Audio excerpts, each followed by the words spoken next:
All right, hello everybody. This is Mr. B.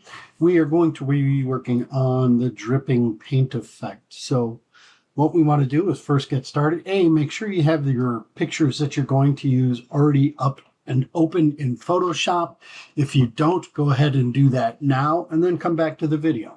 So we've got a couple things that we need to go through. First of all, in your original picture that you're going to manipulate with the paint effect, what we want to do is get rid of our background. So there's a couple ways of doing it. I like doing it this way simply because it selects the people and not the background for it. So we're going to use what's called the quick selection tool. So over here on the left-hand side, click and hold, find quick selection tool, and we're going to do select and mask.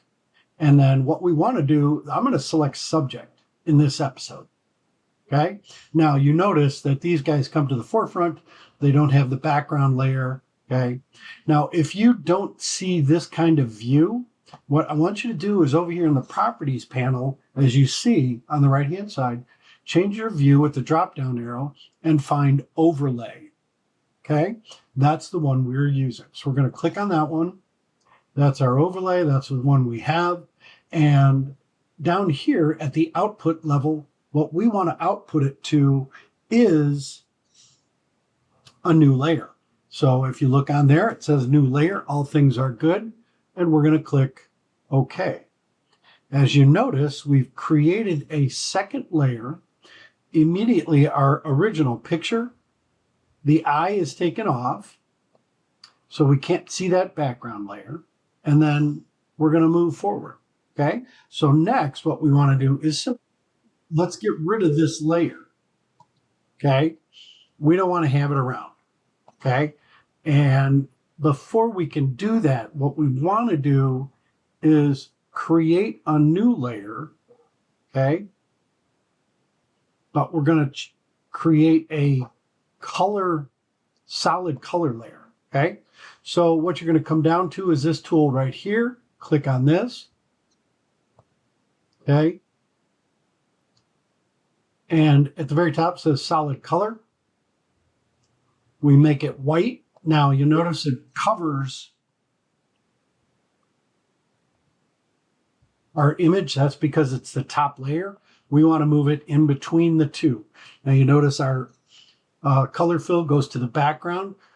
Why did we color fill instead of not just keeping the background? It's because the layer can be manipulated.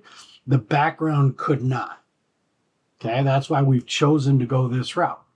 So once we have the layer selected and you've done your color selection, our next step is to get rid of the background layer, this one right here.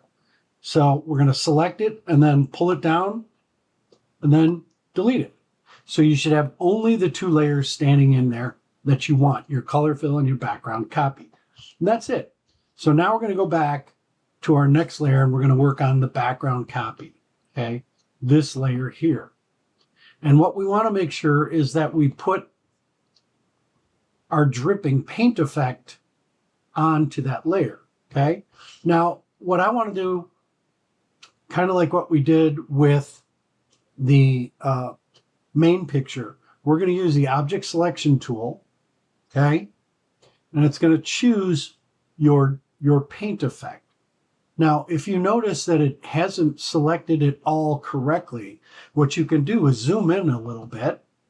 So use the zoom tool, and up here in the selection for your object selection, it has a plus and a minus. Plus means you're going to add some, minus means you want to remove some. So if the bubble goes too big and it's away from your paint that you want to use, you can push it back in. We're going to start with the plus because we want to add a little bit. As you see here on the corner, we want to add it back so that the line is a little bit closer to the edge of the black. It's not a big deal in the grand scheme. It probably wouldn't be seen, so it's not a problem. And if you do end up pushing too much out where it goes into the gray area, you can push it back simply by using the negative sign, and it'll push it back a little bit. Now that you've done that, we're going to switch to the move tool. We're going to click and hold and grab our paint drip. We're going to drag it up to the other tab with the picture, bring it back down, and let it go. Now you'll notice, for whatever reason, if it does like mine just did, jump to the middle layer and shows that it's behind it, we're going to push this layer up to the top. We want this layer on the top because we want to be able to manipulate it, okay? So what we need to do, we're going to transform it. We need to reshape it, size it, whatever, so that it fits on our image where we want it to be, okay? How do we do that? Well, on your keyboard, hit the Control and the T. This is what's called transforming, and it's a free transform, so you could push, make it taller without worrying about it all staying the same size. First thing I want to do is I'm going to flip this. So in this, I right-clicked on the object and go down to flip vertical, boom, and it's upside down. There we are. Now you notice if I just leave it that size, it's way too big. I want to bring it down so that it's going to show about 3/4 of them, but I want to use the base of my picture near the base of their picture that we're using. And you see. Now I want to stretch it out a little bit so it takes up most of their bodies. Now I'm adding his little balloon gun thingy that he's got showing and his hand, okay? So that it looks like that, all right? So we're good there. Now, with that, what we're going to try to do once it's been resized and it's all set to go, we need to do what's called select the pixel, okay? What is that? Well, I'm going to push my mouse here on the layer 1, okay? And I'm simply going to make sure that that layer is selected. I'm going to right-click on the layer, and I'm going to do select pixels, okay? You're sitting there going, why? We'll show you here in a second, okay? So now we have the pixel selected. Our next step is to go down to the background layer, and we're going to create a layer mask using our image, okay? So I'm going to go down to background color, the background picture here, click on that layer. I'm going to come down to the layer mask here, and I'm going to click on layer mask, okay? You'll notice that we've just covered up our picture. That's what we want to do right now, okay? That's what we're trying to do. So with that in place, what we can do is we can remove the eye and look what just happened. Okay? So what we want to do is flip it around. Okay? How do we do that? We're going to call what's called inverted. So I need to put my mouse here, again, on the background copy. It won't let me just double click on it. I have to right click on the object, and we're going to invert. Okay?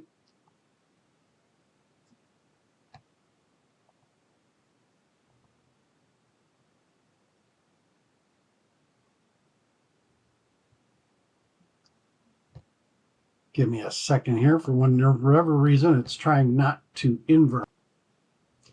Okay, so here's what we need to do. When you are on the layer here, what you're going to do is double click on the layer. It's going to bring up the layer properties. What we want to do is simply invert the image like that. And there you go. So now what we have with this in place is now we can fix what we want to do and how it's going to look. So we're going to use what's called we're going to use a paintbrush tool. And we are just going to make this a little bit smaller than 100, probably closer to 65, 70. And what we want to do is get rid of the hard edges, okay? And we're going to try to show different parts of it. All right, how do we do that? Well, let's get to showing you that piece too. So you can just get rid of hard edges.